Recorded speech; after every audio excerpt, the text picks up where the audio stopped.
The blood felt warm against the cold hospital tile. Elena Carter was 8 months pregnant when her husband punched her in the face. She collapsed to the floor, clutching her belly, begging for someone to save her baby. But no one came.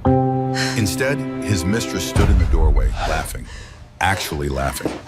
She crouched down beside Elena and whispered something so cruel, so calculated, that you will not believe it until you hear it. My pleasure. And here is the part that will haunt you.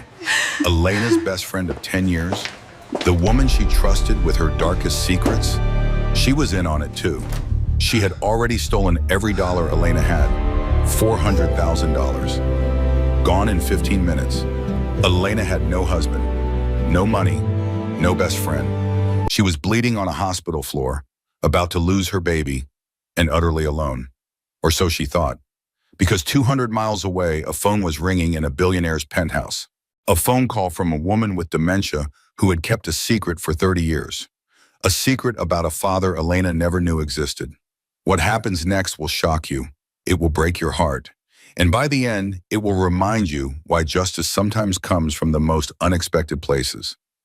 Stay with me until the very end, because the final twist, you will never see it coming. Before we begin, tell me in the comments where you are listening from today. And if this story moves you, that subscribe button is right there. One click and you will never miss another story like this one. Now let us go back to 48 hours before everything fell apart. The blood felt warm against the cold hospital tile. Elena Carter pressed her palm against her swollen belly as she tried to crawl toward the nurse's station. Her nose was broken. She could feel the cartilage shifted wrong beneath the skin, could taste copper pooling in her mouth. But the physical pain meant nothing compared to the terror seizing her chest. Her baby, her 8-month-old baby, was in danger. Behind her, Derek Mitchell stood with his fist still clenched, breathing hard through his teeth. The man she had married 4 years ago, the man she had trusted with her future, her dreams, her body, the man who had just punched her in the face hard enough to send her crashing to the floor. From the doorway of the consultation room, another figure watched. Victoria Lawson leaned against the frame with her arms crossed, a small smile playing at the corners of her painted lips. She did not rush to help. She did not scream for assistance. She simply observed, like a scientist watching an experiment unfold exactly as predicted. Elena reached toward the hallway. Her vision was blurring at the edges. "Please," she whispered. "My baby. Someone help my baby." Victoria's designer heels clicked against the tile as she crouched beside Elena. The scent of expensive perfume mixed with the metallic smell of blood. "Sweetheart," Victoria said softly, almost tenderly, "this is exactly what was supposed to happen. You were never going to keep that baby, or that husband, or anything else." Alarms began blaring somewhere in the distance. Elena heard shouting, footsteps, the squeak of rubber soles on polished floors, but she could not focus on any of it. The only thing that mattered was the sharp cramping in her abdomen, the wetness spreading beneath her hospital gown, the terrifying possibility that she was losing everything. The last thing she saw before consciousness slipped away was Victoria waving goodbye with her perfectly manicured fingers. 48 hours earlier, Elena had still believed in her marriage. She stood in her kitchen that Tuesday morning, flipping pancakes on the griddle while Derek scrolled through his phone at the breakfast table. The house was beautiful, a 4-bedroom colonial in a quiet suburb of Columbus, Ohio. Elena had made the down payment herself with money saved from her years as a senior financial analyst. Derek had contributed nothing but opinions about the paint colors. "Breakfast is ready," she said, sliding a plate in front of him. Derek grunted without looking up. His thumbs moved rapidly across the screen, typing something that made him smile. Elena touched her belly. At 8 months pregnant, she felt enormous, ungainly, perpetually exhausted. But she had given up her career for this. Derek had insisted she focus on family, on preparing for the baby, on being available. She had agreed because she loved him, because she believed in the life they were building together. "Who are you texting?" she asked, trying to keep her voice light. "Work stuff." Derek shoved the phone into his pocket and stood. "I have to go. Big meeting." He kissed her forehead with the mechanical precision of a man completing an item on his checklist. Elena watched him grab his keys, straighten his tie in the hallway mirror, and disappear through the garage door without once meeting her eyes. The house fell silent. Elena sat at the table and stared at the pancakes growing cold on Derek's untouched plate. Something was wrong. She had felt it for months, this creeping distance between them, this sense that she was living with a stranger who wore her husband's face. But every time she tried to address it, Derek accused her of being paranoid. Pregnancy hormones, he would say dismissively. You are being irrational. Maybe he was right. Maybe she was imagining things. She cleaned the kitchen, showered, and dressed for her lunch date with Jessica Palmer. Jessica had been her best friend since their freshman year at Ohio State. 10 years of friendship. 10 years of shared secrets, late-night phone calls, and unwavering support through every crisis. If anyone could help Elena sort through her confused feelings, it was Jessica. They met at their usual spot, a small cafe near the university where they had spent countless hours studying together. Jessica was already waiting at their favorite booth, her blonde hair pulled back in a casual ponytail, her smile warm and welcoming. Look at you, Jessica said, standing to embrace her. You are absolutely glowing. Elena laughed. I feel like a whale. You look beautiful. How is the baby? They ordered salads and caught up on small talk. Jessica's job at the marketing firm, Elena's preparations for the nursery, the latest gossip about mutual friends from college. For a few minutes, Elena felt almost normal. Then Jessica leaned forward with concern in her eyes. But how are you really doing? You sounded stressed on the phone. Elena hesitated. The words felt dangerous, like admitting them out loud would make them real. I found a receipt in Derek's jacket last week, she finally said. For flowers. I never received any flowers. Jessica's expression flickered, something passing across her features too quickly for Elena to identify. But her voice remained steady. That is strange. Did you ask him about it? He said they were for a colleague's birthday. But Jessica, he comes home late almost every night now. He is always on his phone. He barely touches me anymore. Elena felt tears building behind her eyes. She hated how weak she sounded, how desperate. I think he is having an affair. Jessica reached across the table and squeezed her hand. Oh, honey, you are overthinking this. Derek adores you. He is probably just stressed about work. Men get weird when babies are coming. They freak out about responsibility. You think so? I know so. Jessica smiled reassuringly. You have the perfect marriage. Everyone says so. Do not let pregnancy hormones convince you otherwise. Elena wanted to believe her. She wanted to believe that she was being paranoid, that her husband still loved her, that the life she had built was not crumbling beneath her feet. She had no idea that Jessica had already been paid $50,000 to keep her blind. After lunch, Elena drove to Sunrise Memory Care to visit her mother. Margaret Reynolds sat by the window of her private room, staring at the parking lot below with empty eyes. At 71 years old, she was disappearing piece by piece, her memories fragmenting like old photographs left too long in the sun. Most days, she did not recognize Elena at all. Hi, Mom, Elena said softly, pulling a chair beside her, and it is me.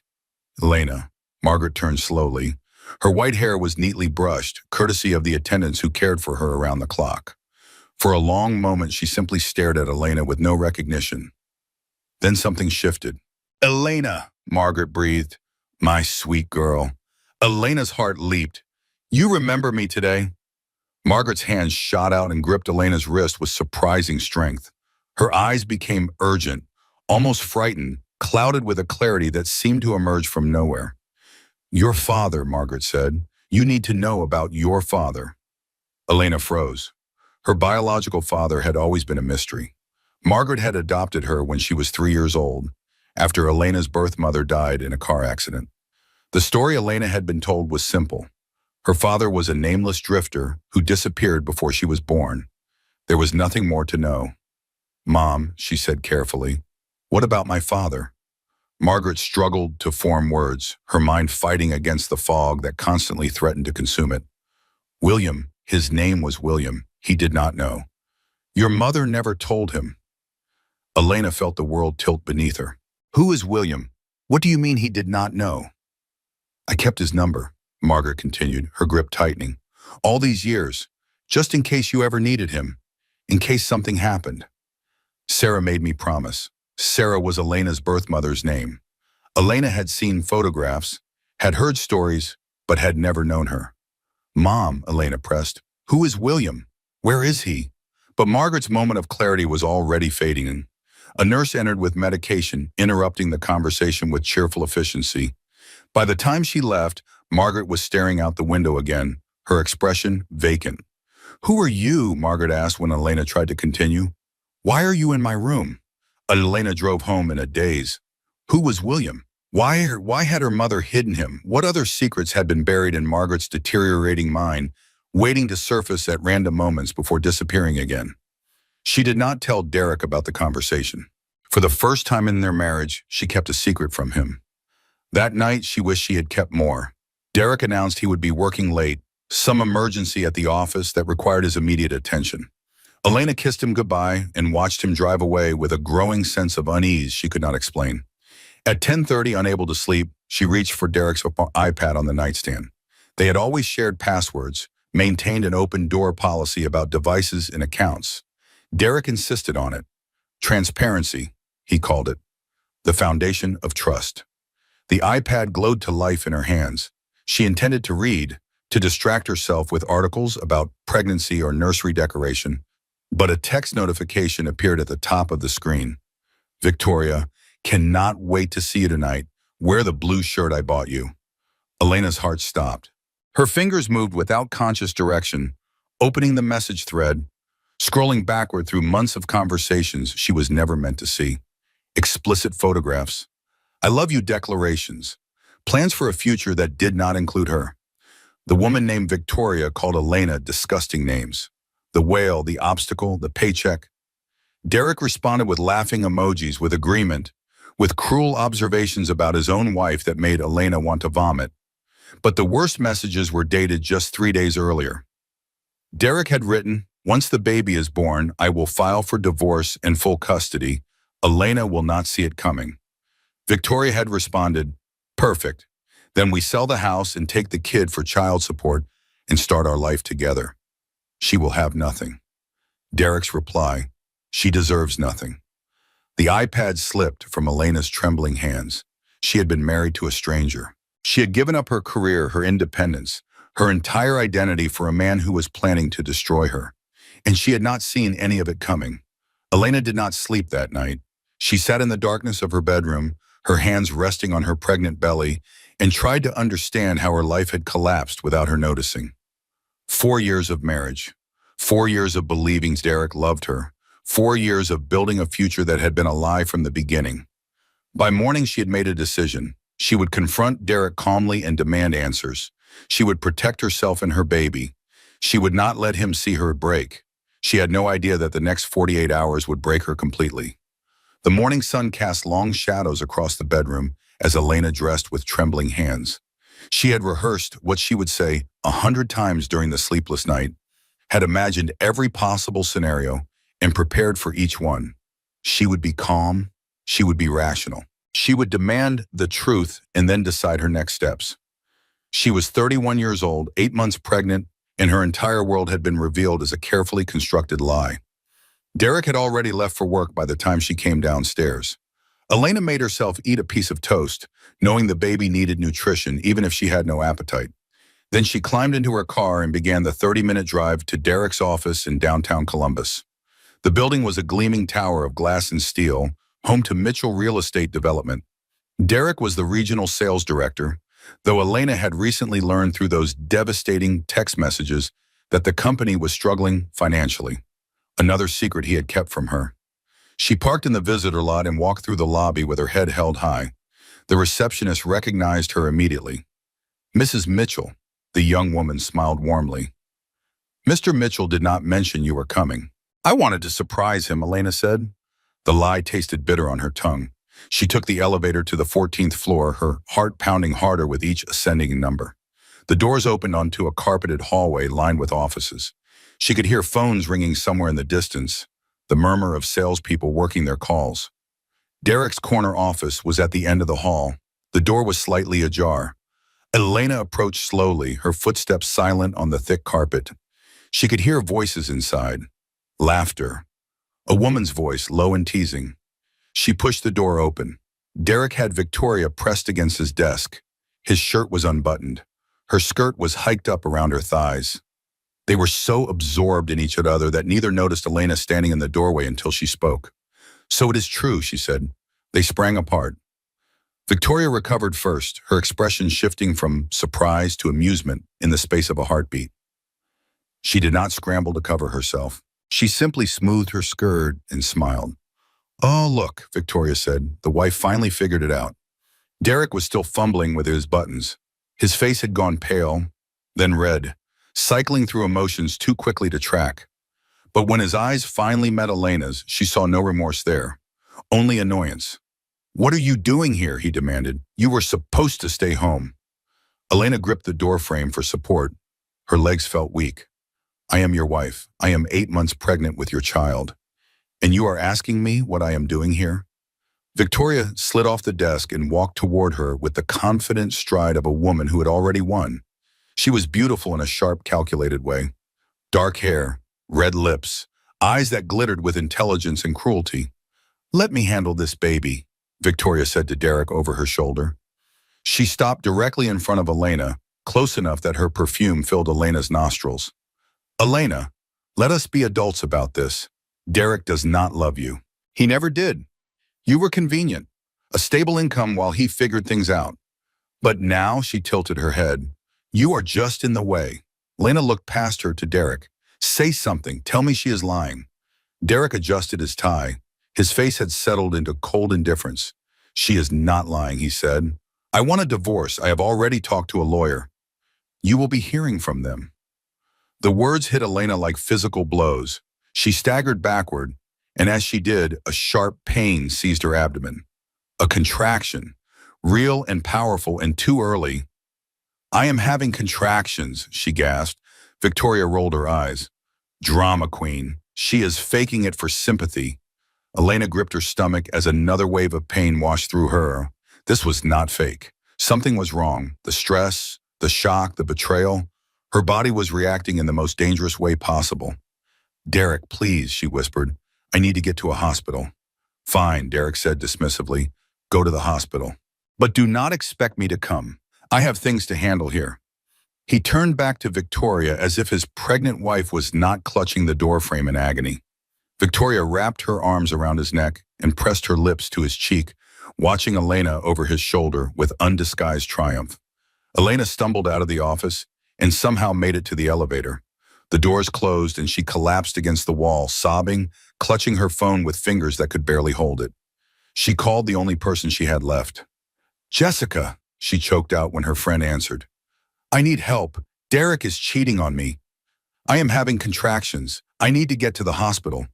"Oh my God," Jessica said, her voice filled with a concern. "I am coming right now. Go straight to Mercy General. I will meet you there. Everything is going to be okay. I promise." Elena believed her. It was the last promise Jessica Palmer would ever keep. Mercy General Hospital loomed against the gray November sky, a sprawling complex of connected buildings that served most of Columbus's eastern suburbs. Elena managed to drive herself there, gripping the steering wheel through waves of pain that came every few minutes. The emergency room admitted her immediately. Her blood pressure was elevated. Her contractions were real but not yet regular. The baby was stressed but stable. Dr. Rebecca Morrison, Elena's obstetrician, arrived within the hour. She was a calm, competent woman in her mid-40s with graying temples and kind eyes. "Elena," she said gently, "your body is under tremendous stress. The contractions are a warning sign. I need you to stay here for observation." "Am I going to lose my baby?" "We are going to do everything possible to prevent that," Dr. Morrison said. "But you need to rest. You need to stay calm. Whatever happened today, you need to put it aside and focus on you and this child." Elena nodded numbly. She allowed the nurses to settle her into a private room, allowed them to connect monitors to her belly that tracked her baby's heartbeat with rhythmic beeping. The sound should have been comforting. Instead, each beat reminded her how fragile everything had become. Jessica arrived 2 hours later. She burst through the door with flowers in her arms and tears streaming down her face. "Oh, Elena," she cried, rushing to the bedside. "I am so sorry. I had no idea about Derek. He fooled everyone." Elena clung to her, sobbing against her shoulder. I do not know what to do.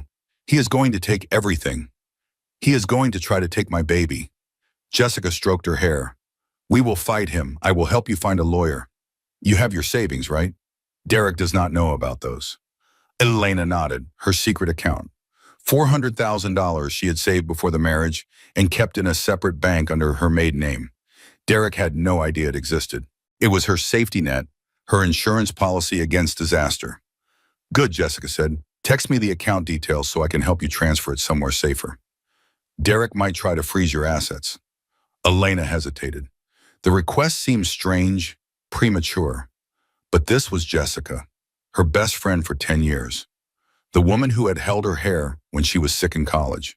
The woman who had helped her pick her wedding dress. The woman who had never, not once, given her any reason to doubt her loyalty. Elena typed the information into a text message and handed over her phone. Jessica copied the details and smiled. Get some rest, Jessica said, squeezing her hand. I will make some calls. Everything is going to be okay. She stepped into the hallway, pulling the door mostly closed behind her. Elena tried to sleep. The medications the nurses had given her made her drowsy, pulling her toward unconsciousness. But something nagged at the edges of her awareness, some instinct she could not name. She got up to use the bathroom. The room swayed slightly as she crossed to the small, attached facility. On her way back, she glanced through the narrow window in the door and saw something that stopped her heart. Jessica was in the hallway talking to someone. Not a nurse, not a doctor. Victoria Lawson. They were not arguing. They were not surprised to see each other. They were conversing like old friends, like conspirators, like partners in a crime that had been planned long before today. Victoria handed Jessica a thick envelope.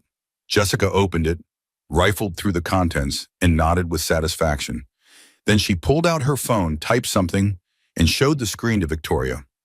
Victoria's smile was visible even through the small window. Perfect, Elena read on her lips. That is her account. All 400,000.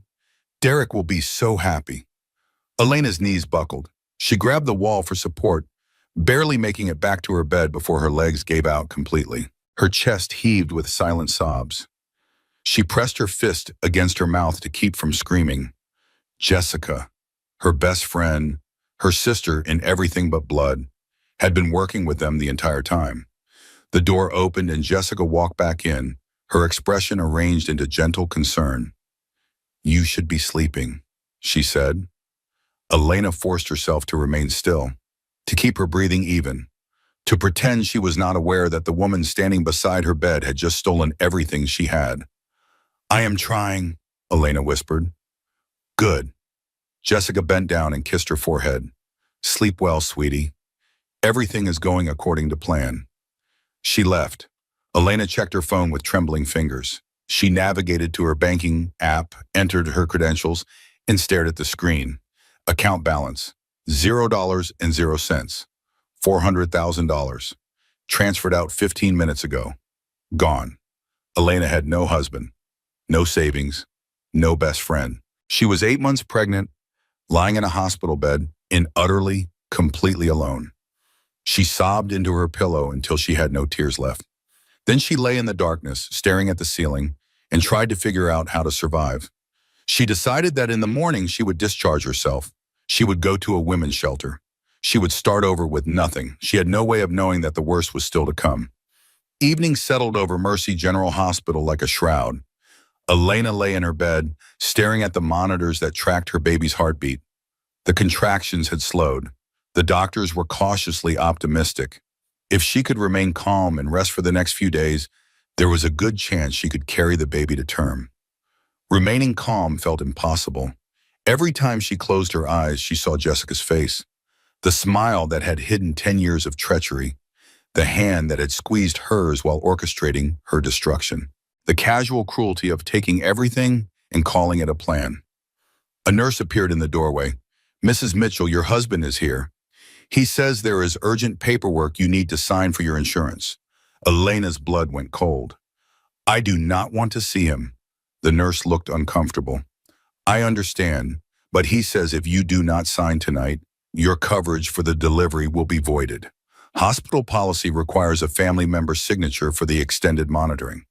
I do not have any other family. I am sorry, the nurse said gently. I can stay nearby if you want, but you really do need to sign these forms. Elena closed her eyes. Margaret could not sign legal documents. Her dementia had progressed too far for any court to accept her capacity. There was literally no one else. Fine, she said, but please stay close. At the nurse's station, where you can hear me if I need you. Of course. Derek entered the room a few minutes later. He looked different than he had at the office. Softer somehow. Tired. His shoulders slumped and his eyes held something that might have been regret. Elena, he said, sitting in the chair beside her bed, I am sorry about today. I was cruel. Seeing you in pain, it made me realize how badly I have messed up. Elena did not respond. She watched him the way a mouse watches a cat, waiting for the trap to spring. Can we talk? Derek continued. Just for a minute? Not here, the nurses keep interrupting. There is a family consultation room down the hall. It is private. Please, 5 minutes.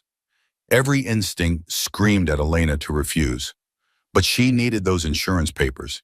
She needed coverage for the delivery, for the baby, for whatever came next. And the consultation room was only steps away. The nurse's station was right there. If anything happened, she could scream. 5 minutes, she said. That is it. Derek helped her out of bed with exaggerated gentleness. They walked slowly down the hallway, Elena's hand pressed against her belly, Derek hovering solicitously at her elbow. To anyone watching, they might have looked like a concerned husband caring for his pregnant wife. The consultation room was at the far end of the corridor, past the last patient room, around a corner. More private than Elena had expected, more isolated than she had realized. Derek opened the door and gestured for her to enter. Victoria was waiting inside. Elena tried to turn around, but Derek's hand closed around her arm. He pulled her into the room and shut the door behind them with a soft click that sounded like a gunshot. Hello again, Elena, Victoria said. I hear you have had a rough day. Lost your husband, lost your money, lost your best friend. Let me out, Elena demanded. I will scream. Victoria shrugged. Go ahead. But first, look at this. She held up her phone. On the screen was a video. Elena recognized herself immediately, recognized the bedroom. But the man in the video was a stranger. The acts depicted were things she had never done. Amazing what technology can do, Victoria said conversationally. This is our insurance policy. If you try to fight the divorce, if you try to claim Derek was unfaithful, this video goes everywhere. Your family, your employers, the internet. That is fake, Elena said. Anyone can see it is fake. Derek stepped closer. Does not matter if it is fake. People believe what they want to believe. And you know what they will believe? That the baby is not mine. Lena's hand moved protectively to her stomach. The baby is yours. You know that, do I? Derek's face twisted with sudden rage. Victoria showed me things. Messages you sent to other men. Pictures. Those are lies, Elena cried. I never sent anything to anyone. I have been faithful to you for 4 years. Derek grabbed her shoulders. His fingers dug into her flesh with bruising force.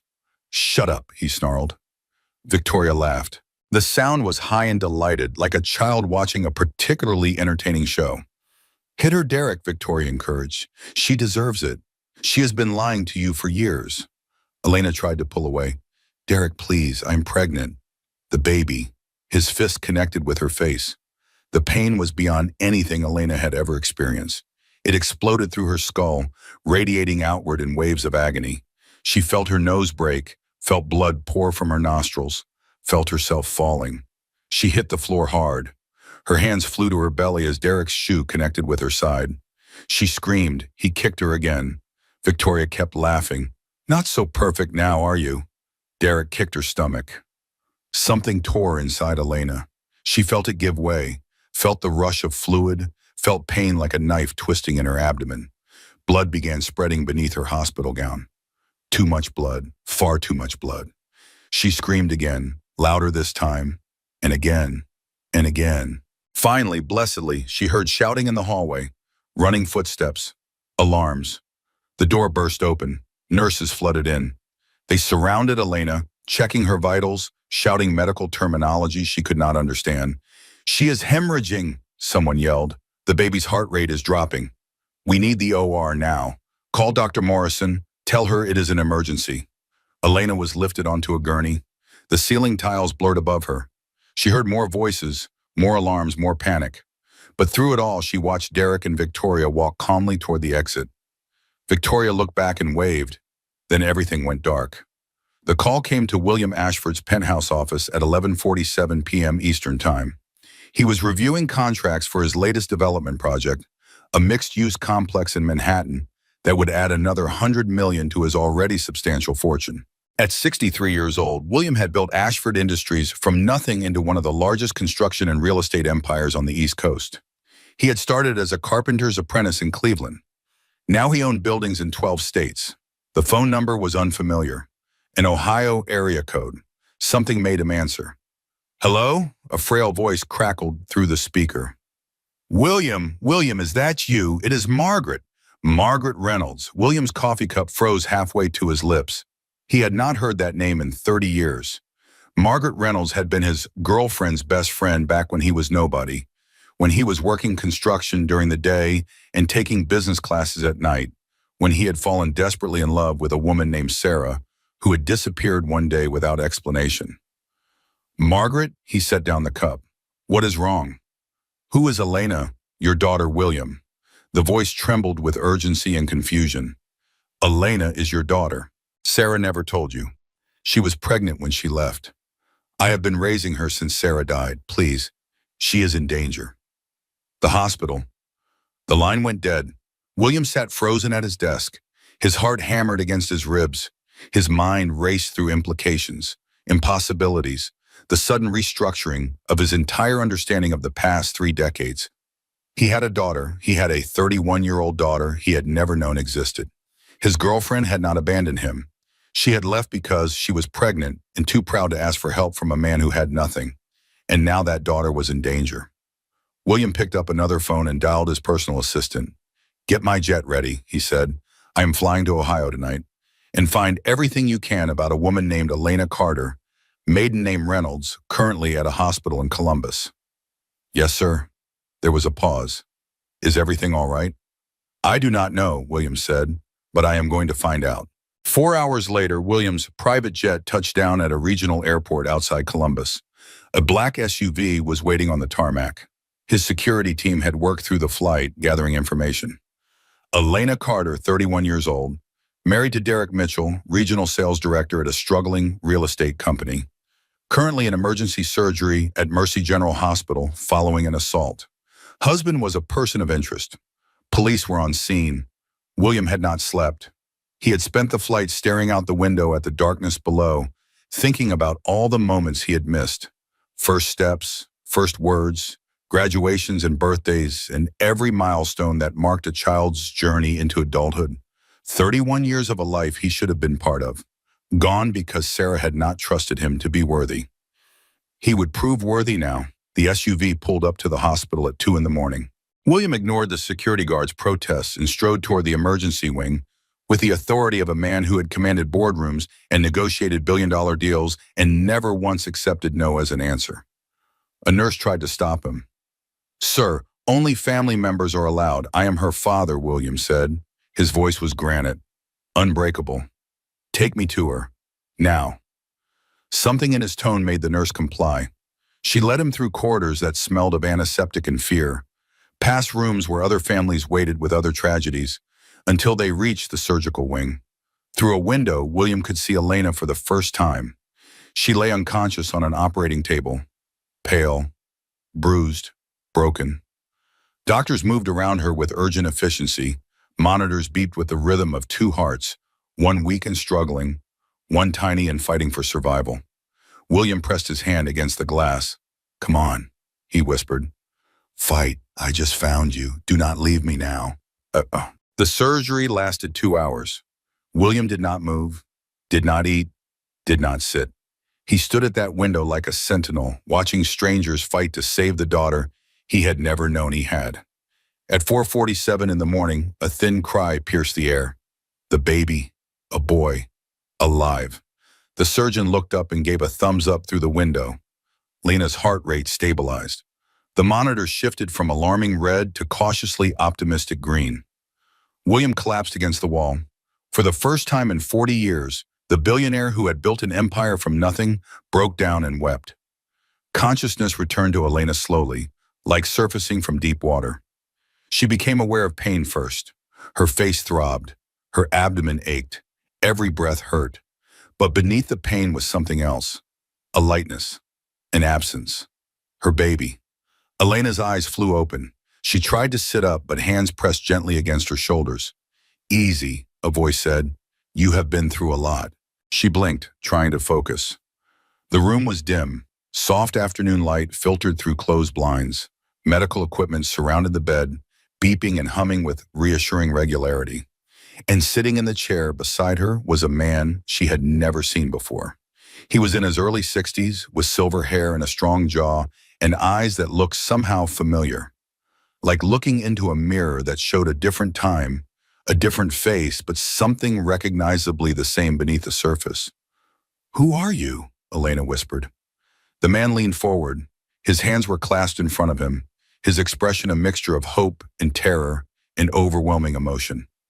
"Elena," he said, "my name is William Ashford. I am your father."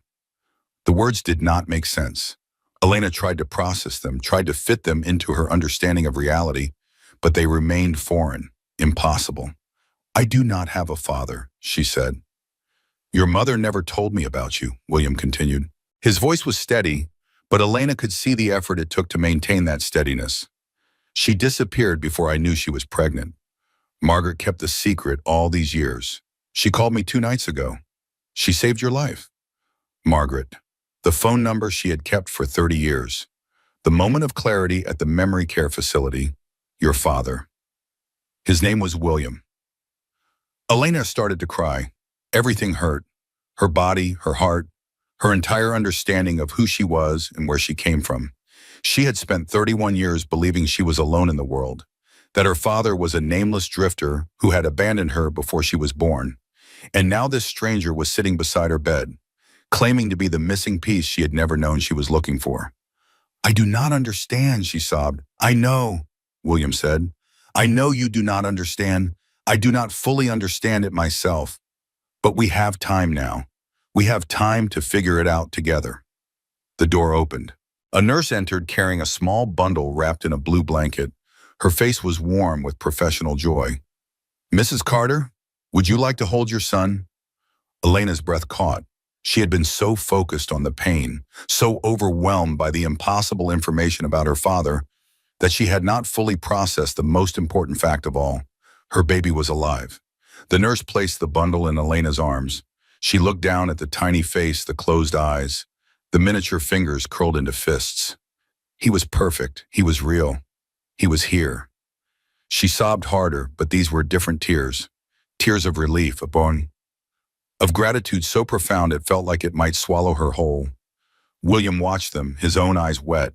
His family, the family he never knew he had. "What will you name him?" he asked. Elena looked at the man who had appeared from nowhere to save her. The father she had spent a lifetime searching for without knowing she was searching. The grandfather her son was lucky enough to have. "William," she said. "His name is William. After the grandfather he is lucky to have." William broke down completely. The billionaire, the empire builder, the man who had faced hostile takeovers and economic collapses without flinching, wept openly at his daughter's bedside. "I am never leaving you again," he said. "Either of you, I'm here now, forever." Lena reached out and took his hand. For the first time in her life, she had a father. Over the next few days, Elena learned the full extent of what had happened while she lay unconscious. Derek and Victoria had been arrested at the hospital, caught on security cameras committing the assault. Detective Frank Cooper, a veteran officer with 3 daughters of his own, had taken personal interest in the case. The footage was damning. Derek's hands covered in Elena's blood, Victoria laughing in the background, the sounds of Elena's screams captured on audio. Jessica had been arrested at her apartment the following morning. Still in possession of the envelope of cash Victoria had paid her, she had tried to claim innocence, had insisted she was coerced, but her text messages told a different story.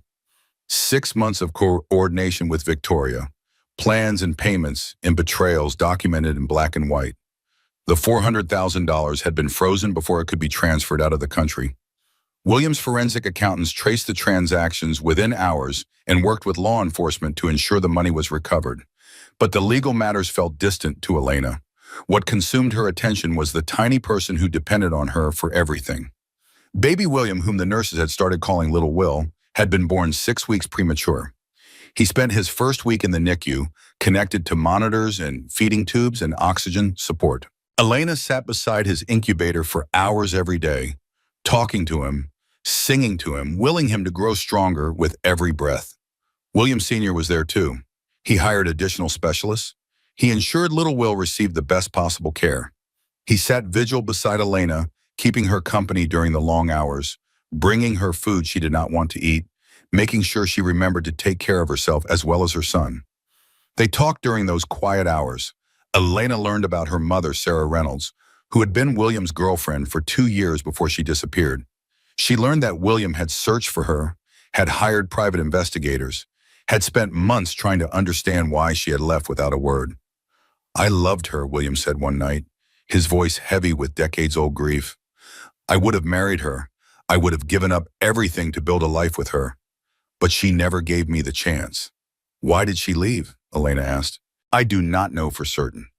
But Margaret told me that Sarah found out she was pregnant right around the time I landed my first big contract.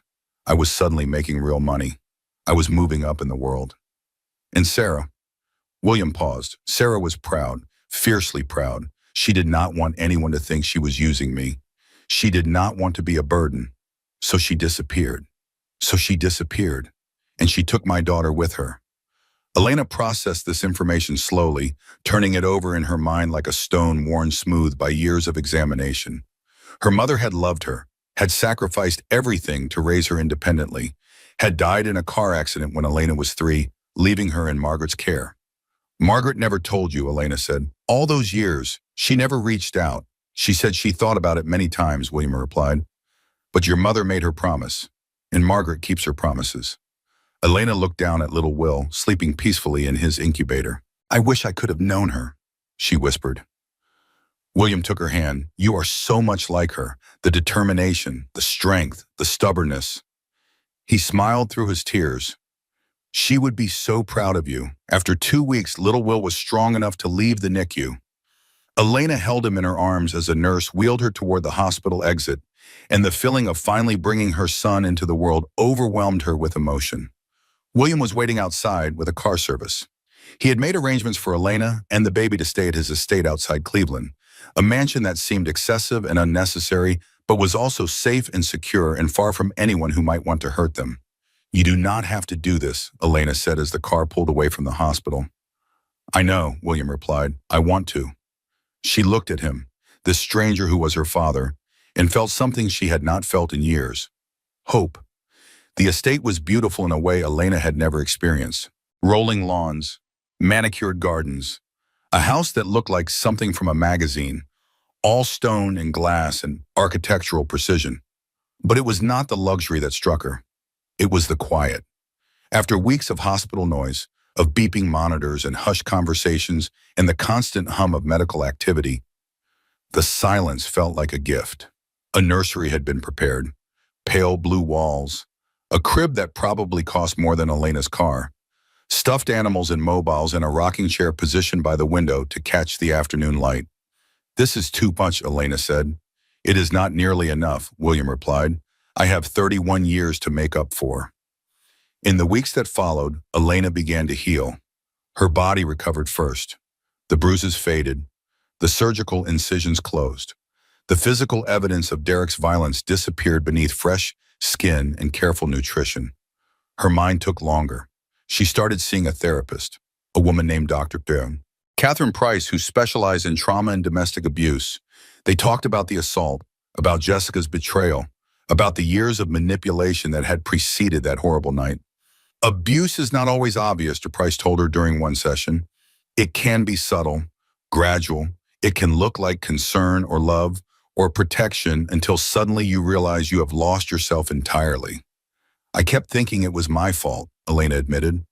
"That if I had been a better wife, he would not have cheated.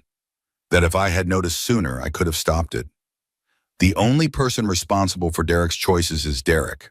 Dr. Price said firmly. You are not to blame for his violence. You are not to blame for his deception. You are not to blame for any of it. Elena wanted to believe her. Some days she almost did. Little Will grew stronger every day. He started sleeping through the night at 6 weeks old.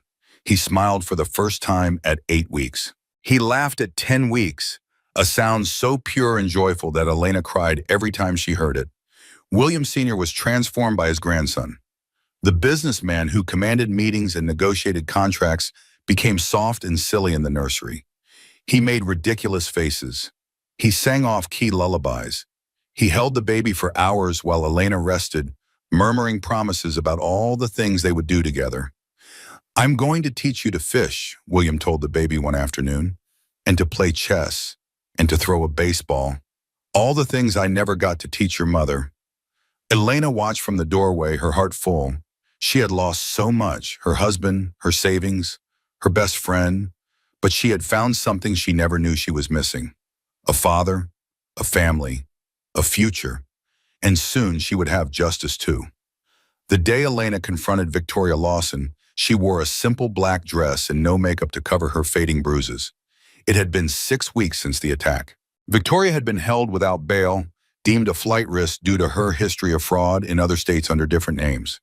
The evidence against her was overwhelming.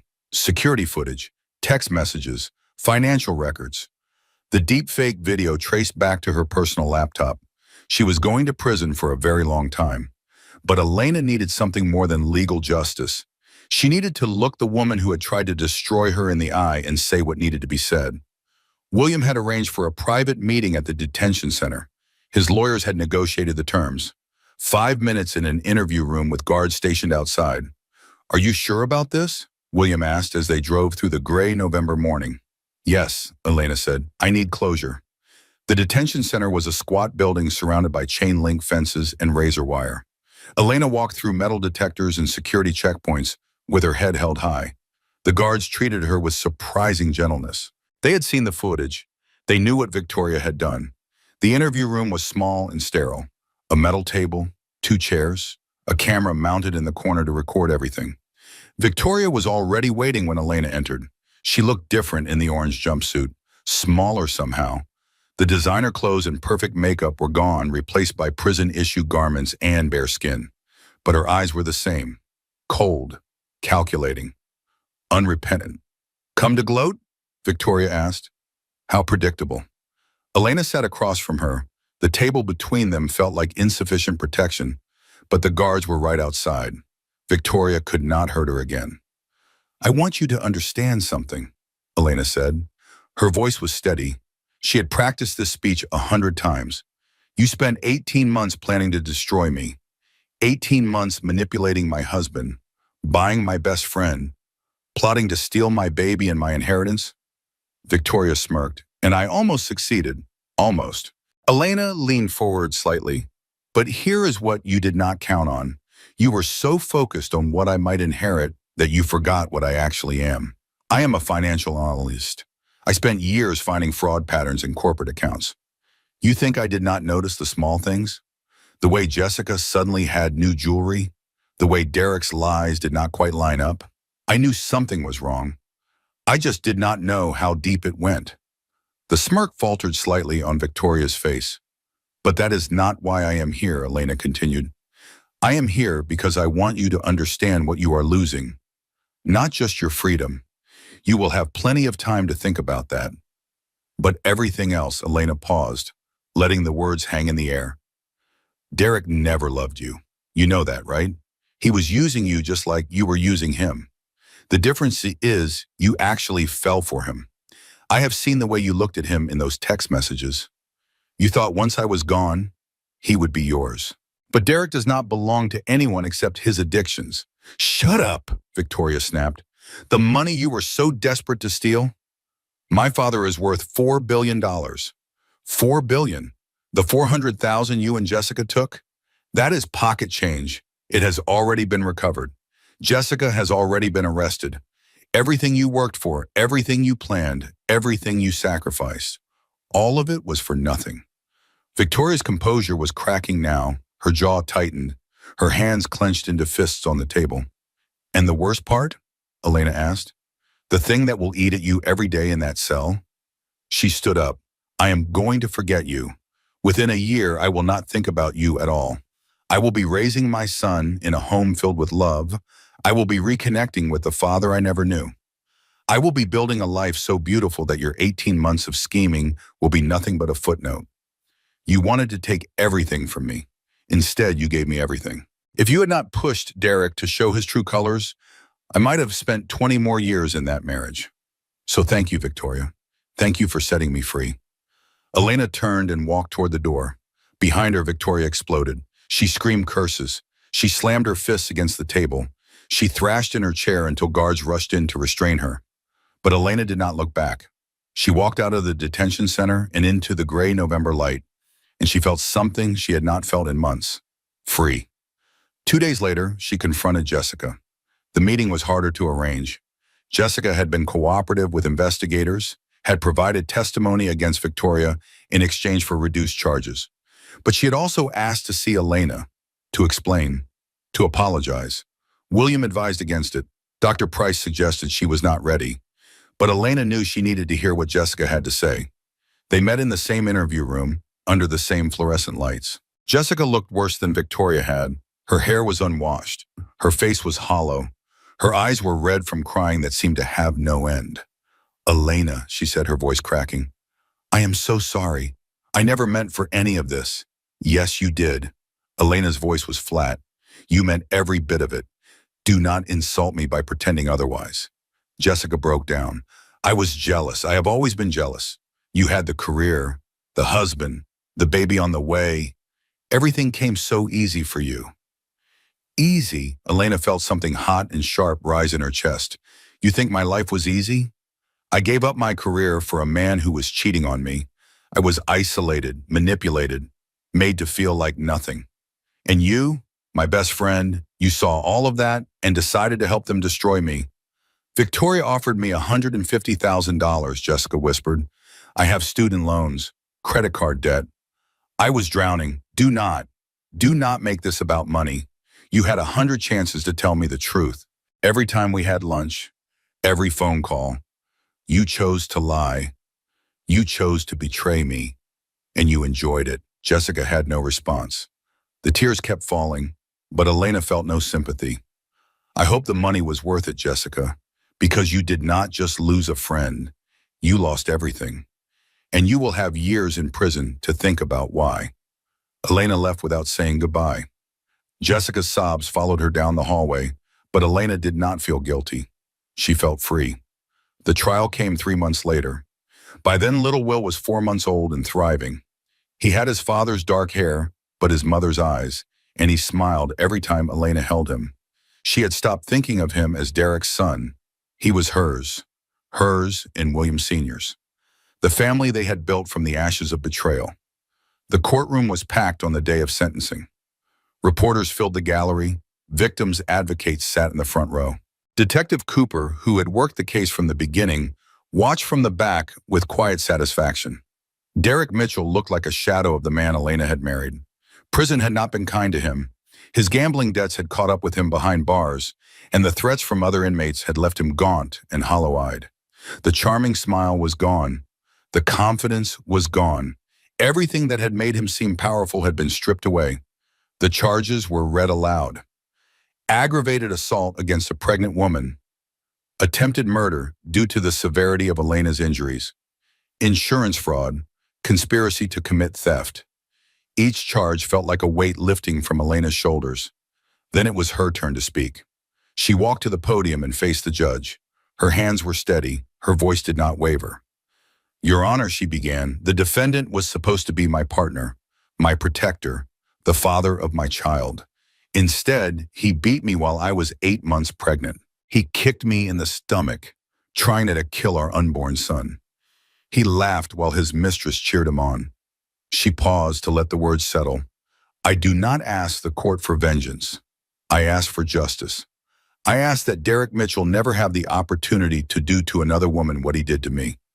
I ask that my son grow up in a world where men like Derek face consequences. And I ask that when Derek sits in his cell for the next 2 decades, he remembers that he had a family. He had a wife who loved him. He had a son who would have looked up to him, and he destroyed it all for a woman who was using him. She returned to her seat beside William. The verdicts were swift. Guilty on all counts. The sentences were satisfying. Derek Mitchell received 23 years in federal prison with no possibility of parole for 18 years. Victoria Lawson received 18 years for conspiracy, fraud, and accessory to attempted murder. Jessica Palmer received 5 years for theft and conspiracy. As Derek was led away in handcuffs, he looked back at Elena one last time. "Elena," he said, "please, I am sorry." She did not acknowledge him. She turned to her father, who put his arm around her. "It is over," William said. "Yes," Elena replied, "it is." 6 months after the trial, Margaret Reynolds took a turn for the worse. Elena had visited her every week since leaving the hospital. Sometimes Margaret recognized her. Sometimes she did not. But even on the bad days, Elena sat beside her bed and held her hand and told her about little Will's latest accomplishments. "He is crawling now," Elena said during one visit. "He gets into everything. Your house would have been chaos." Margaret had smiled faintly, not quite comprehending, but somehow comforted by the sound of Elena's voice. But the dementia was relentless. It stole more pieces of Margaret with each passing month. The staff at Sunrise Memory Care called Elena on a Thursday morning to tell her the end was near. She and William drove together to the facility. The sky was gray, heavy with the promise of snow. Little Will stayed home with the nanny William had hired, safe and warm, and unaware of the grief that was coming. Margaret's room was quiet. The monitors had been disconnected. The medical interventions had stopped. There was nothing left to do but wait. Elena sat on one side of the bed. William sat on the other. They held Margaret's hands and watched her breathe, each exhale seeming fainter than the last. "Thank you," William said softly, "for everything, for raising my daughter when I could not, for keeping my number all those years, for making that phone call." Margaret's eyes fluttered. For a moment, impossibly, she seemed lucid. "William," she breathed, "you came." "I came," he said, "because of you." Margaret's gaze shifted to Elena. "My sweet girl, I'm sorry I kept secrets." Elena leaned closer, tears streaming down her face. "You saved my life, Mom. You always protected me. There is nothing to forgive." Margaret looked between them, father and daughter, finally together after 31 years. "Family," she whispered. Finally. Her eyes closed. She did not open them again. Elena wept. William wept. They held hands across Margaret's body, two strangers connected by the woman who had loved them both. The funeral was small and private. Elena had not known many of Margaret's friends. The dementia had isolated her in her final years, had separated her from the community she had once been part of. But the people who came spoke warmly of the woman they remembered. A kindergarten teacher for 30 years, a volunteer at the food bank every Thanksgiving, a guardian who had taken in a 3-year-old orphan and raised her as her own. Little Will attended in Elena's arms, too young to understand but present nonetheless. He was Margaret's legacy as much as Elena was.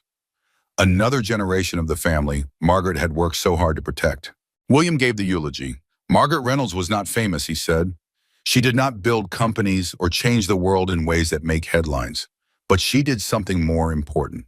She kept a promise. For 30 years, she kept a secret that was not hers to tell because she had given her word to a friend. And when the time came, she found the courage to break that promise because keeping it would have meant watching her daughter die. He paused, his voice thick with emotion. "I never got to thank her properly. I never got to tell her what her phone call meant to me. But I can honor her memory by being the father Elena deserves, by being the grandfather little Will needs, by keeping the family together that Margaret worked so hard to create." After the service, Elena stood alone by Margaret's grave. The headstone was simple. Margaret Ann Reynolds, beloved mother and guardian. She kept families together. "Thank you, Mom," Elena whispered, "for everything, for keeping his number, for making that call, for giving me a family when I had nothing." She placed flowers on the fresh earth and stood in silence as snow began to fall. William found her there an hour later, shivering in the cold but unwilling to leave. "She is at peace now," he said gently. "I know. Elena wiped her eyes. I just miss her. You always will. William put his arm around her. That is what love does. It stays with us even after the people are gone. They walked back to the car together, leaving Margaret to her rest. In the months that followed, Elena began to build a new life. She moved out of William's estate and into a home of her own, a comfortable house in a quiet neighborhood where little Will could grow up safe and loved. William protested at first. He wanted her close, wanted to make up for lost time, wanted to be part of every milestone. But Elena needed her independence. She needed to know she could stand on her own before she could truly accept help. I am not leaving, she assured him. I will bring little Will every weekend. You can visit whenever you want, but I need to prove to myself that I can do this. William understood. He had built his own empire from nothing. He knew the value of independence. Elena started working again. Not at her old company, but as a consultant for a nonprofit that helped domestic abuse survivors with financial planning. The work was meaningful in a way her previous career had never been. She helped women understand their options. She helped them hide money from abusive partners. She helped them build escape plans. Every success felt like a victory. Little Will celebrated his first birthday on a sunny afternoon in May. William's estate was transformed with balloons and streamers. Elena invited colleagues from the nonprofit, neighbors from her new street, a few survivors she had helped who had become friends. She stood in the garden watching her son toddle across the grass, chasing bubbles that one of the other children was blowing. He fell down, picked himself up, and kept going. Determination in every unsteady step. He is going to be a remarkable person, William said, appearing beside her. He already is. William handed her a glass of champagne. To family. Elena clinked her glass against his. To family. They watched little Will together, grandfather and mother united by the child who represented everything they had almost lost. Do you ever regret not knowing me sooner? Elena asked. William considered the question carefully. Every day, he admitted, I think about all the moments I missed. Your first steps, your graduation, your wedding, even though that marriage was a mistake. I will never get those years back, and that loss will always hurt. He paused, but I do not believe in wasting time on regret. I found you when you needed me most. And now every day I have with you, and this little one is a gift I never expected to receive. Elena rested her head on his shoulder. I spent my whole life feeling like I did not belong anywhere, she said. Like I was waiting for something without knowing what. And now I know. I was waiting for you. You belong here, William replied. You and little Will. This is your home. Forever. The sun began to set, painting the sky in shades of gold and pink. Little Will ran towards them with his arms outstretched, laughing with pure joy. Elena caught him and swung him into the air. Happy birthday, my perfect boy, she whispered against his hair. For the first time in her life, everything felt right. The notification appeared on Elena's phone on an ordinary Tuesday morning. She was making breakfast in her kitchen, scrambling eggs while little Will banged a wooden spoon against his high chair tray. The sun streamed through the windows. Coffee percolated on the counter. Everything was normal. Everything was peaceful. Then her phone buzzed. She glanced at the screen, expecting a message from William or a reminder about her afternoon appointment. Instead, she saw a news alert. Derek Mitchell found dead in prison cell. Apparent suicide. Elena stood frozen with a spatula in her hand. She read the headline again and again. The words remained the same. Derek was dead. The man who had beaten her. The man who had kicked her pregnant belly. The man who had tried to destroy her and her child. He was gone. Elena waited to feel something. Relief, satisfaction, grief for the man she had once loved. Anything. But there was nothing. Just the quiet acknowledgement that a chapter was truly completely closed. She turned off the stove, removed little Will from his high chair, and called her father. I just saw the news, William said when he answered. Are you all right? I think so, Elena replied. I thought I would feel something. Relief, anger, something. But I do not. That is okay. You do not have to feel anything. He spent his whole life trying to matter, Elena said slowly, trying to be important, trying to control everyone around him, and in the end, his death is just a notification I am going to delete. She looked at the phone in her hand. Is that wrong, she asked? To feel nothing? No, William's voice was gentle. It means he does not have power over you anymore. It means you are free. Elena deleted the notification. She returned to making breakfast. She fed little Will his eggs and toast. She cleaned the kitchen and started a load of laundry and went about her day as if nothing had happened. Because for her, nothing had happened. Derek Mitchell was already dead to her. He had been dead since the moment he swung his fist at her face. The official news was just a formality. That evening, after little Will was asleep, Elena poured herself a glass of wine and sat on her back porch watching the stars emerge. She thought about the woman she had been 2 years ago, the woman who had given up her career for a man who never loved her, the woman who had trusted her best friend with her darkest secrets, the woman who had believed that love meant sacrifice, that marriage meant submission, that being good was enough to earn happiness. That woman was gone. In her place was someone stronger, someone who had survived the unsurvivable, someone who had built a new life from the ashes of betrayal and emerged more powerful than before. Elena raised her glass to the empty night. "To the woman I was," she said softly, "and to the woman I have become." She drank deeply and felt the wine warm her throat. Tomorrow she would visit Margaret's grave. She would tell her mother about Derek's death, even though Margaret would not hear. She would bring flowers and spend an hour in quiet conversation, the way she did every week. The next day she would take little Will to see his grandfather. They would have lunch in the garden. William would make ridiculous faces to make the baby laugh. Elena would roll her eyes and pretend to be annoyed and feel her heart swell with love. The day after that, she would go to work. She would help another woman escape an abusive relationship. She would use her own experience to guide someone else toward freedom. She would make meaning from her pain. And life would continue, not perfectly, not without difficulty, but forward, always forward. Elena finished her wine and went inside. She checked on little Will, smoothing his hair back from his forehead, marveling at the miracle of his existence. "Good night, my perfect boy," she whispered. "Mommy loves you." She went to her own bed and fell asleep within minutes. No nightmares, no sudden jolts awake, just peaceful rest and the quiet knowledge that she was exactly where she was supposed to be. The morning of little Will's second birthday dawned bright and clear. Elena woke early, before her alarm, filled with an energy that surprised her. 2 years since the worst day of her life. 2 years since the attack that nearly killed her and her son. 2 years since she had learned the truth about Derek and Victoria and Jessica. 2 years of healing. She showered and dressed and prepared breakfast while little Will slept. The house was quiet except for the sound of birds outside the window and the gentle hum of the refrigerator. Peace had become normal. Safety had become expected. The constant vigilance of her marriage years had faded, replaced by a calm she had not known was possible. When little Will woke, she carried him downstairs and set him in his high chair.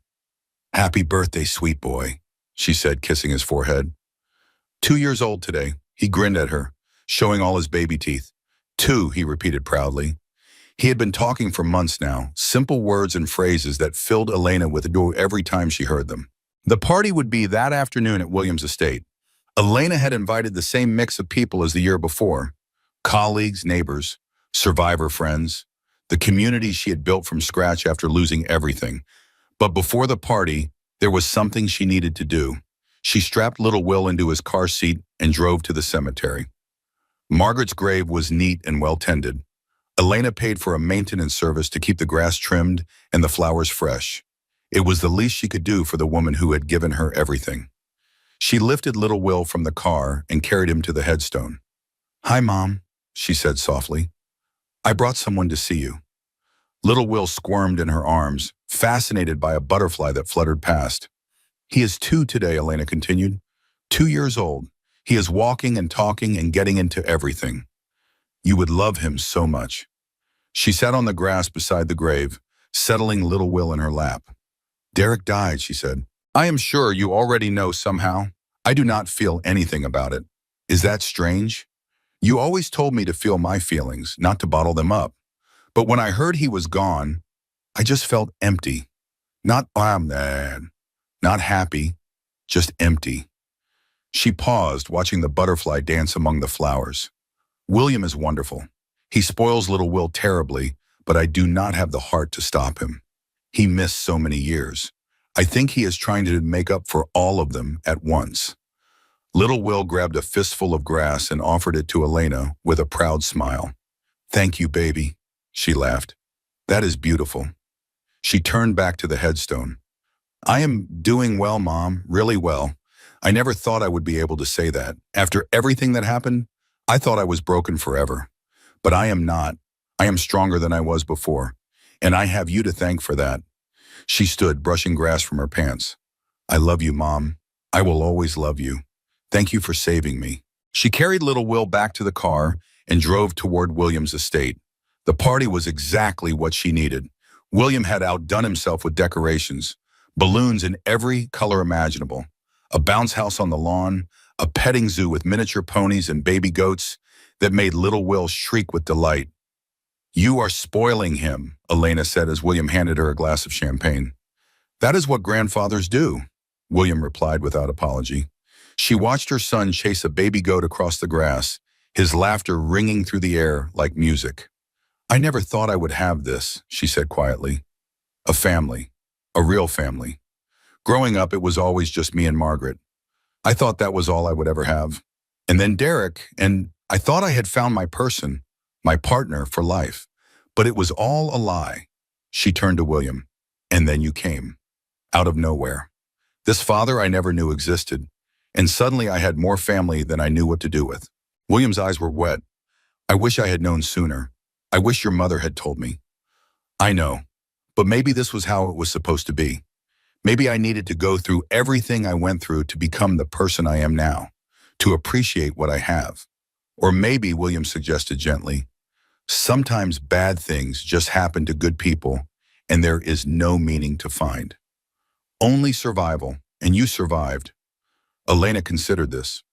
I like your version better, she admitted. It is less pressure than finding meaning in trauma. You do not have to find meaning. You just have to keep moving forward. Little Will came running toward one of them, his face smeared with frosting from a cupcake someone had given him. Mama, he shouted. Pop, pop, look! He held up a fistful of dandelions, crushed and wilted but offered with absolute pride. Elena crouched down and accepted the flowers with exaggerated enthusiasm. They are beautiful, she said. The most beautiful flowers I have ever seen. Little Will beamed. William swept him up into his arms and spun him around until they were both dizzy. Elena watched them, her heart so full it ached. This was her family. Imperfect and unexpected and more precious than anything she had ever imagined. This was her life, and it was good. 3 years after the attack, Elena stood at a podium in a conference room filled with domestic violence advocates, law enforcement officers, and survivors. She was the keynote speaker at the annual summit for survivors of intimate partner violence, an honor she had never imagined receiving, a platform she had never thought she would have. Thank you for having me, she began, her voice steady and clear.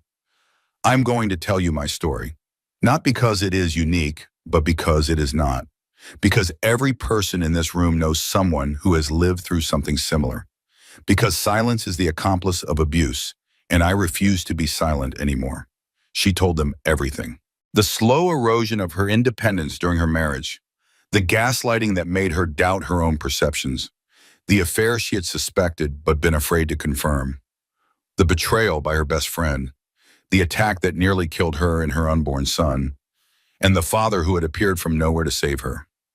People think surviving abuse is about physical strength, she said. It is not. It is about refusing to accept the narrative your abuser has created. It is about remembering who you were before they tried to destroy you. It is about building a new life when everything you knew has been taken away. She paused, scanning the faces in the audience. I was lucky. I had resources that many survivors do not have. A father with means who appeared at exactly the right moment, access to healthcare and legal assistance and therapy. Not everyone has those things. That is why the work you do is so important. That is why organizations like this matter. She gripped the edges of the podium. But I want you to understand something. Even with all those resources, I still had to do the hardest work myself. I still had to look in the mirror every morning and choose to believe I was worth saving. I still had to fight against the voice in my head that has said the abuse was my fault. I still had to rebuild my identity from the ground up after it had been systematically dismantled for years. The room was silent, hanging on her every word. That is the real work of survival, Elena continued. Not just escaping the abuser, not just staying safe, but reclaiming the person you were always meant to be. And that is work that no one can do for you. You have to do it yourself, one day at a time, one choice at a time, one moment of courage at a time. She stepped back from the podium. I am proof that it is possible, and so is every survivor in this room. Thank you. The applause was thunderous. After the speech, a young woman approached Elena in the lobby. She was perhaps 25 years old, with dark circles under her eyes and the hunched posture of someone trying to make herself invisible. Mrs. Ashford, she said tentatively. I mean, Ms. Carter. I do not know what to call you. Elena smiled gently. Elena is fine. The young woman swallowed hard. I just wanted to say, your speech, it meant a lot. I am in a situation, a bad situation, and I do not know how to get out. Elena recognized the fear in her eyes, the shame, the desperate hope that someone might understand. What is your name? She asked. Sarah. The name hit Elena like a physical blow. Her mother's name, the woman who had disappeared rather than asked for help. Sarah, Elena said firmly, you are going to get out. I am going to help you. But first I need you to understand something.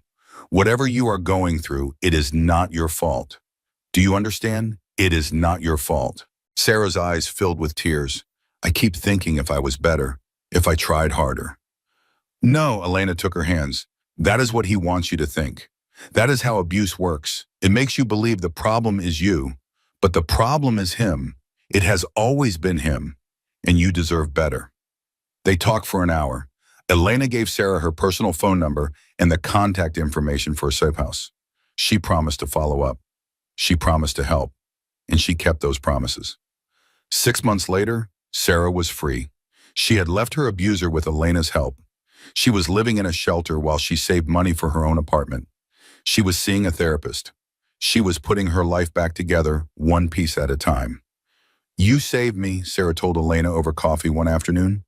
No, Elena replied. You saved yourself. I just showed you the way out. Sarah shook her head. I could not have done it without you. You could have. You would have. It might have taken longer. It might have been harder. But you have strength you do not even know about yet. And one day you will use that strength to help someone else. That is how it works. That is how we break the cycle. Sarah was crying now, quiet tears of gratitude and relief. Thank you, she whispered. Thank you for seeing me when I could not see myself. Elena hugged her tightly. You are going to be okay, she said. Better than okay. You are going to be amazing. And she believed it, because she had lived it. 5 years after the worst day of her life, Elena Carter stood in her garden watching her son play. Little Will was not so little anymore. At 5 years old, he was tall for his age, with his mother's eyes and a laugh that sounded exactly like his grandfather's. He was chasing butterflies across the lawn, his sneakers squelching in the morning dew. Mama, he called, come see this. Elena set down her coffee cup and walked toward him. What did you find? He pointed at a caterpillar inching along a flower stem. It is fuzzy. Can I keep it? No, baby. Caterpillars need to be outside to become butterflies. What if it does not want to be a butterfly? What if it wants to stay a caterpillar forever? Elena crouched beside him, considering the question with the seriousness it deserved. I think, she said slowly, that becoming a butterfly is what caterpillars are meant to do. It is not always easy. They have to go into a cocoon and change completely. It is probably scary, but when they come out, they can fly. Little Will nodded thoughtfully. Like when you changed. Pop told me you had to go through something hard to become who you are now. Elena's breath caught. William had told him. Some version of the story edited for his age, but true in its essence. Yes, she said, like when I changed. Are you happy you became a butterfly? She looked at her son, at his earnest face and questioning eyes, at the miracle of his existence that had cost her everything and given her everything in return. Yes, she said, I am very happy. He grinned and returned his attention to the caterpillar. I think he wants to stay on this flower. Then we will let him. They watched the caterpillar together until Elena's phone buzzed with a text from William.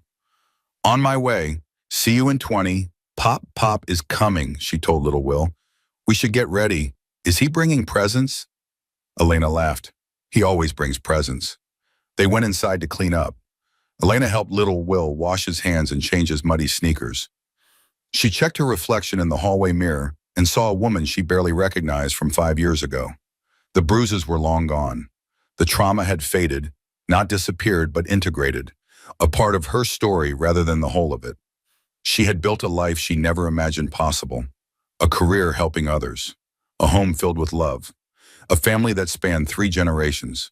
She was 36 years old. She was the founder of a nonprofit that had helped over 200 women escape abusive relationships. She was a mother, a daughter, a survivor. She was happy. The doorbell rang.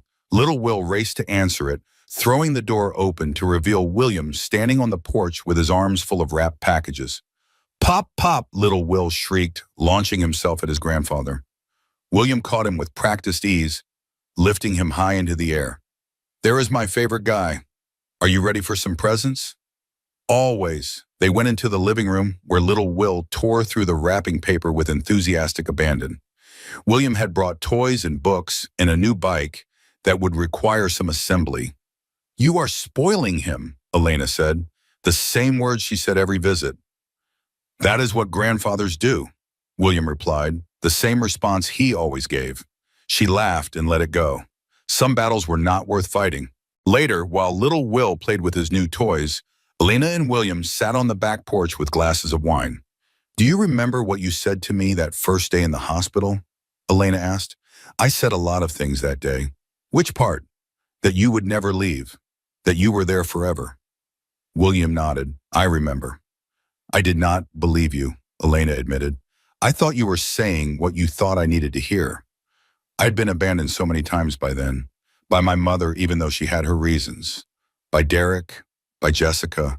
I did not think anyone would actually stay. But I did. You did. William reached over and took her hand. I know I can never make up for 31 years. I know I missed too much, but I want you to know that these past 5 years have been the best of my life. Being your father, being his grandfather. It has given me something I did not know I was missing. Elena squeezed his hand. I thought I knew what family meant. Marriage, shared history, obligation. But that is not what it is at all, is it? No, William agreed. Family is who shows up. Family is who stays. Family is who chooses you, even when they do not have to.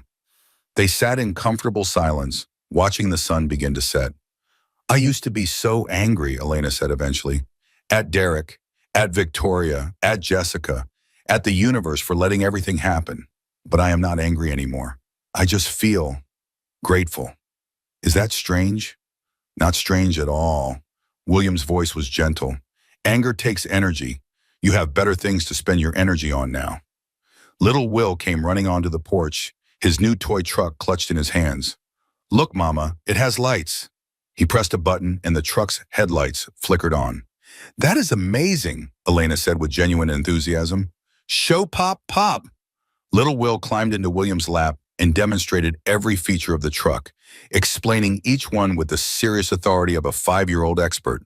Elena watched them together, grandfather and grandson, bonded by blood and love, and the miracle of finding each other against impossible odds. This was her family, not the one she had been born into, not the one she had tried to create with Derek. Something different, something stronger. A family built from the ashes of betrayal and held together by choice. The sun sank below the horizon, painting the sky in shades of gold and pink. Little Will's explanations faded into sleepy murmurs. William held him gently, his eyes meeting Elena's over the child's head. Thank you, he said softly. For what? For letting me be part of this. For giving me a second chance I did not deserve. You deserved it, Elena replied. You just did not know it yet. She stood and lifted little Will from William's lap. Bedtime for this one. I should go too, William said.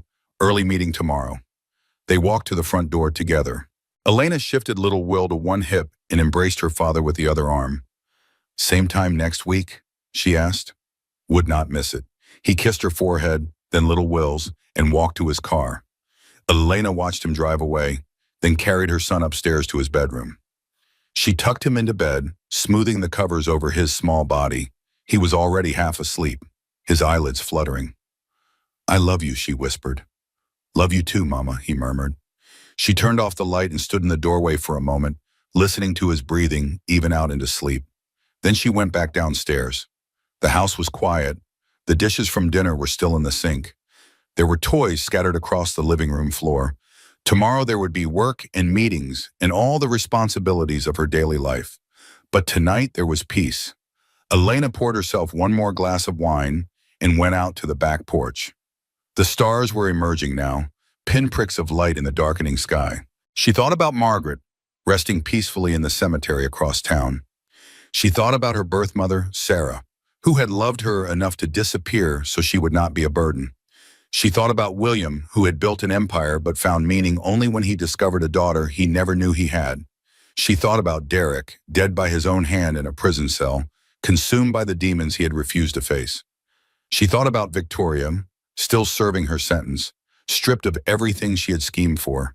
She thought about Jessica, released 2 years ago, working as a receptionist somewhere in Florida, her life permanently diminished by choices she could never take back.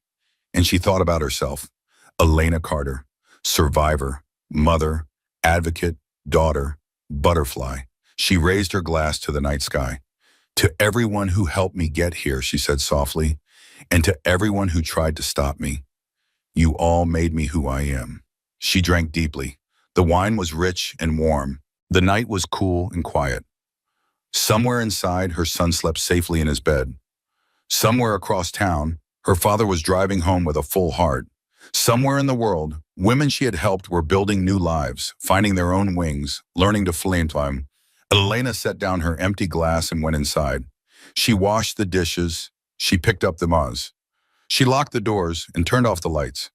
Then she went upstairs to her bedroom and crawled beneath the covers. She fell asleep within minutes. No nightmares, no sudden jolts awake, just peaceful rest, just home. It was the kind of night most people dream about. The high school reunion, lights golden in the gym, laughter drifting across polished floors, old friends embracing as if no time had passed. Sarah Evans stood near the punch table, clutching her glass, trying not to be seen. She saw Michael, her ex-husband, from across the gym, his laugh loud, his chest puffed.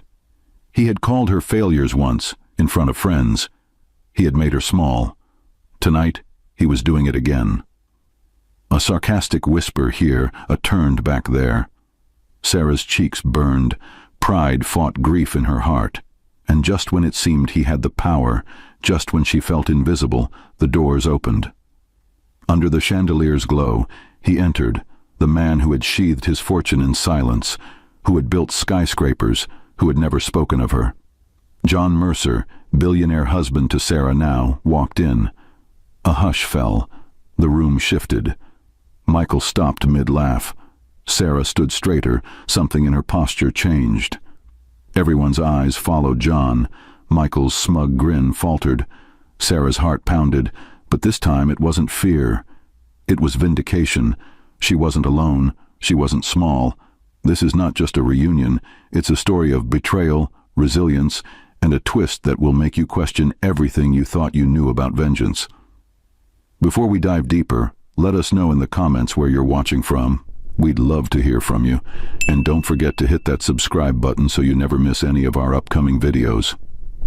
Under the soft light of memory, Sarah Evans was not always the woman standing small at the edge of a reunion. Years before, she was bright-eyed, full of energy, with ambitions that stretched beyond the small town where she grew up.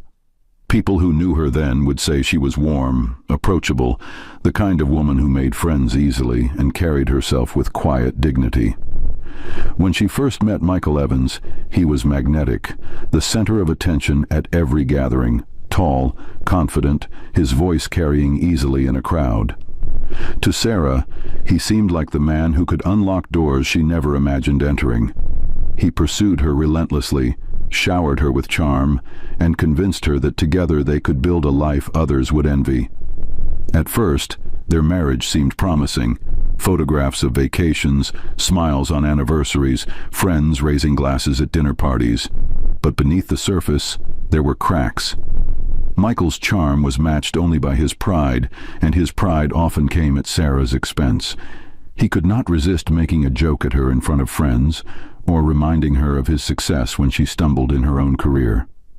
What began as subtle put-downs grew sharper over the years, until the laughter at parties was no longer in celebration, but in mockery. So the questions begin to form.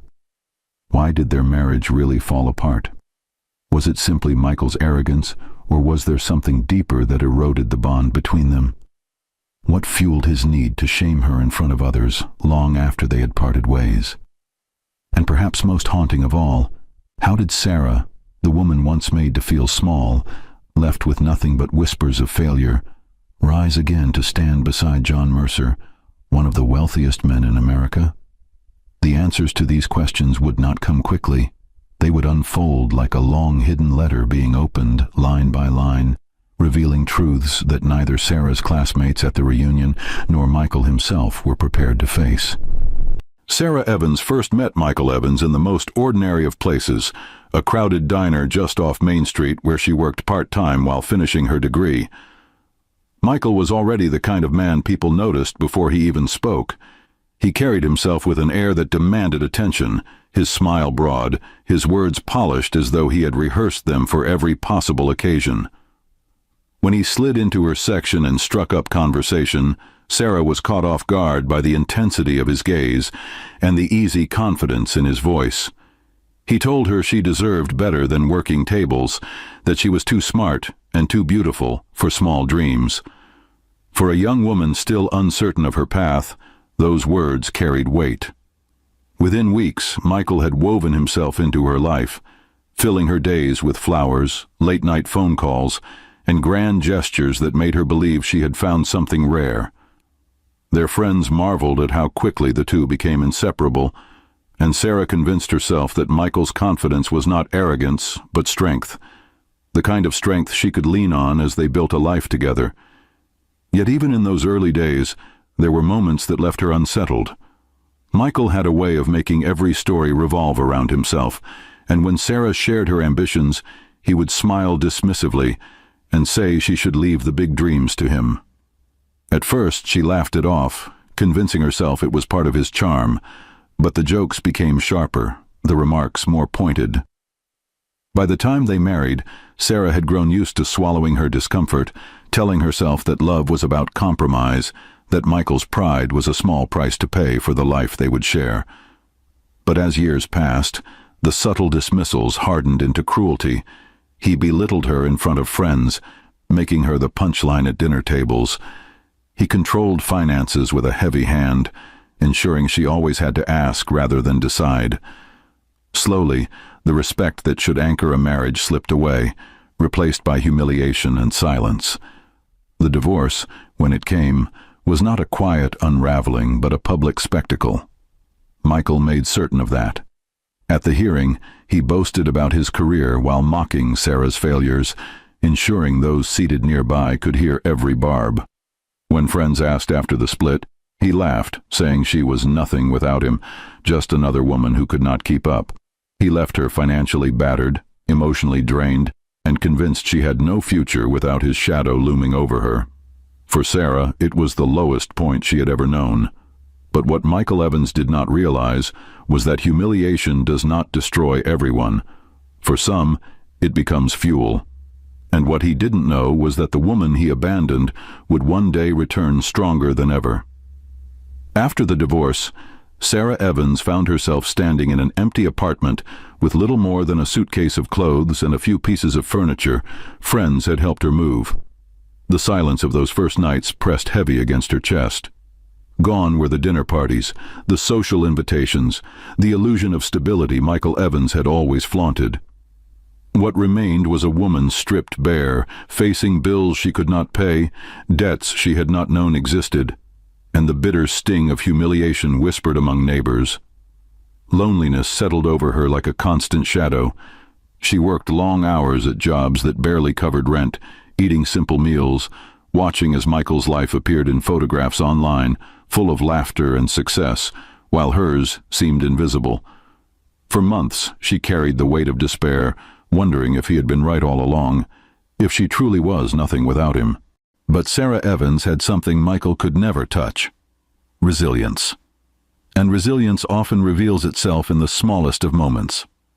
One rainy afternoon, while rushing between shifts, she stopped at a bookstore cafe for warmth. There, almost by accident, she struck up a conversation with a woman reading a book on entrepreneurship. The woman, intrigued by Sarah's honesty and quiet strength, encouraged her to apply for a position at a local nonprofit that specialized in women's financial literacy. Though unsure, Sarah applied, and to her surprise, she was offered the role. For the first time in years, she felt useful, her talents recognized rather than dismissed. At the nonprofit, she learned not only how to rebuild her own finances, but also how to guide others through hardship. It was here she began to piece her life together, brick by brick, lesson by lesson. And it was here, too, where fate introduced her to someone unexpected. At a fundraising gala organized by the nonprofit, Sarah found herself seated beside a man she had never met before, John Mercer. His demeanor was calm, his questions genuine, his presence commanding without arrogance. Unlike Michael Evans, John Mercer did not need to boast about who he was. In fact, few at the table seemed to know the extent of his wealth or influence. He listened intently as Sarah spoke about her journey, never interrupting, never diminishing her story. There was something in his eyes, respect, perhaps even admiration, that unsettled her in the best possible way. She did not know it that evening, but this quiet encounter would alter the trajectory of her life. Have you ever had someone underestimate you, only for life to turn the tables? John Mercer was not the kind of man who needed to fill a room with his presence. The room naturally adjusted to him. Unlike Michael Evans, who had spent their marriage endlessly chasing validation through status and appearances, John had built his empire quietly, brick by brick, discipline over decades. His wealth was immense, but it wasn't the kind that shouted through luxury cars or glittering parties. It was the kind that spoke in stability, legacy, and quiet power. Those who knew him described him as measured, principled, and deeply private. To outsiders, he was a billionaire entrepreneur with an empire spanning technology, logistics, and real estate. But to Sarah Evans, he was simply the man who had looked past her scars and seen a woman of worth. Their meeting at the nonprofit gala had been unexpected, but the bond that followed was anything but accidental. John Mercer admired Sarah's resilience, the strength she carried from years of hardship, and the humility with which she spoke about failure and rebuilding.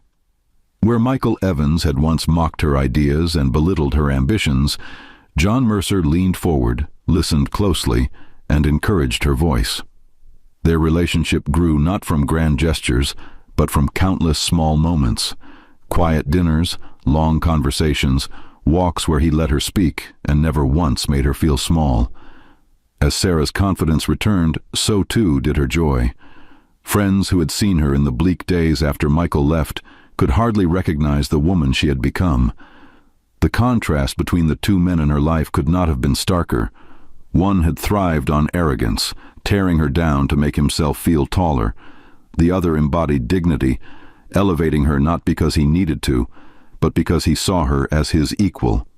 In John's world, Sarah discovered not only love, but also a sense of belonging she had never known. She was no longer the ex-wife scraping to survive. She was a partner standing alongside a man who saw her for exactly who she was and celebrated it. But destiny had one more cruel twist prepared, because no matter how far Sarah Evans had come, no matter how much she had rebuilt, there was one moment she could never have anticipated. A single night that would bring the past and present crashing together. The reunion. The reunion was held in the grand ballroom of the Harrington Hotel, a place chosen for its chandeliers, its long oak tables, and the sort of polished shine that seemed to whisper of past glory. Former classmates gathered in small clusters, laughter filling the air as memories of youth resurfaced, stories were retold, and the years melted away in flashes of nostalgia. It was supposed to be an evening of reconnection, of revisiting bonds that had faded with time. But beneath the music and chatter, Currents of judgment and curiosity ran strong. People remembered. People compared. People whispered. Michael Evans arrived early, striding into the room with the same self-assured swagger he had once carried through college halls. He was dressed sharply, his smile wide, his voice loud enough to command attention. He shook hands firmly, embraced old friends, and made sure to mention his business ventures, his travels, the lifestyle he wanted everyone to see. To many, he appeared unchanged, still the charming man who could dominate a room. Yet to Sarah Evans, who would arrive later, he was exactly as he had always been, a man who needed the spotlight to survive. When Sarah finally stepped through the doorway, the room shifted, but not in the way Michael had when he arrived. Her entrance was quieter, almost hesitant, her presence less about spectacle and more about quiet strength. She wore a simple but elegant dress, her posture upright though her heart raced. For some, she was a reminder of old gossip, the woman who had once been married to Michael, the one whose divorce had left her in shambles. And the whispers began to rise, faint at first, then growing like a ripple across the ballroom. "That's Sarah. She struggled after Michael left, didn't she? I heard she went broke. She looks good, but I wonder what she's doing now." Michael spotted her almost instantly, and the smirk that crossed his face revealed the pleasure he took in the moment. He had spent years feeding off the narrative that Sarah was weak, broken, and dependent on him. And now, in front of a crowd of familiar faces, he saw an opportunity to cement that story. He raised his voice, making sure the nearby tables could hear. "Well, well, if it isn't Sarah. I didn't think you'd show up tonight. Must have taken some courage after, well, everything." His words dripped with mockery, disguised as casual humor. A few uneasy laughs followed, though many in the room exchanged glances, sensing the cruelty beneath his tone. Sarah stood silently, her expression calm, though her chest tightened. She had prepared herself for whispers, for judgment, but the sting of Michael's public taunting cut deeper than she cared to admit. He went on, adding sharper jabs, speaking of how she had once struggled to find her footing, hinting at her financial ruin, mocking the choices she had made after their divorce. The laughter grew, not because everyone agreed, but because few had the courage to stand against the confident voice that led the room. Sarah said nothing. She simply looked at him, her eyes steady, refusing to give him the reaction he craved. Years ago, this kind of humiliation would have left her shattered, retreating in shame. But now she had learned the strength of silence. What Michael could not see, what none of them could see, was that Sarah was no longer the woman they remembered.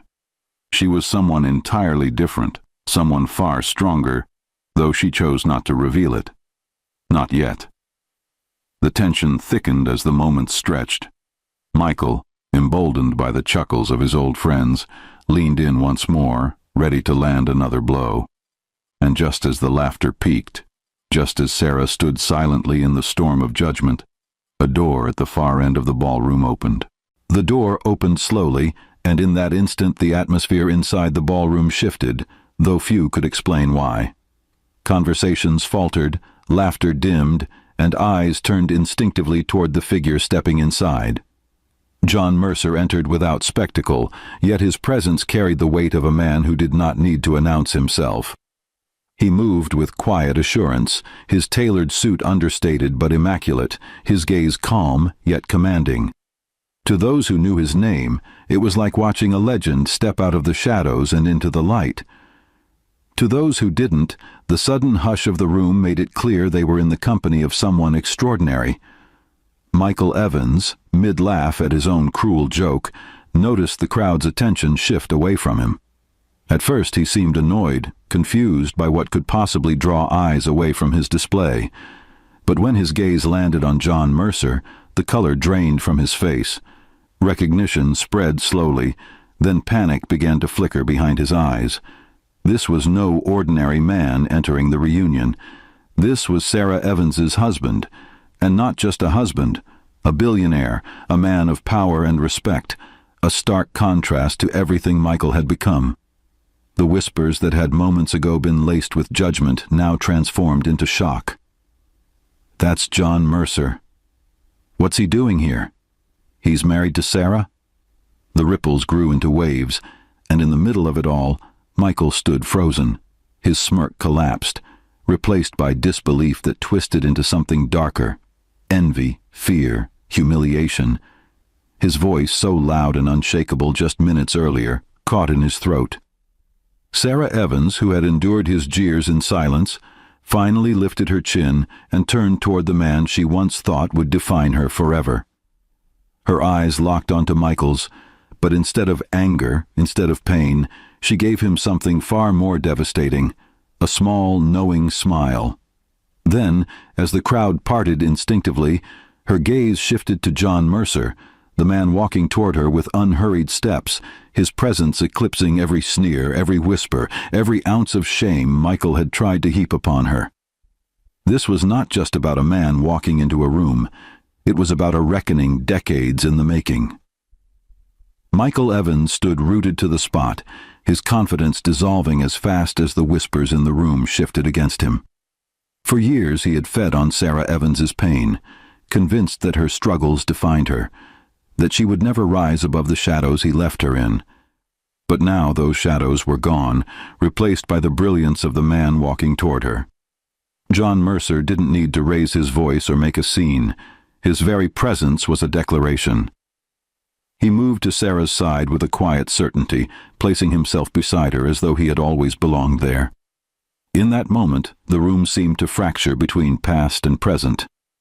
Flashbacks flickered in Sarah's mind, Michael mocking her dreams at the dinner table, Michael smirking as he signed divorce papers, Michael walking away while she held the wreckage of their life together. But layered over those images came others. Sarah working nights to rebuild her life, Sarah finding her voice again, Sarah laughing for the first time in years beside John Mercer.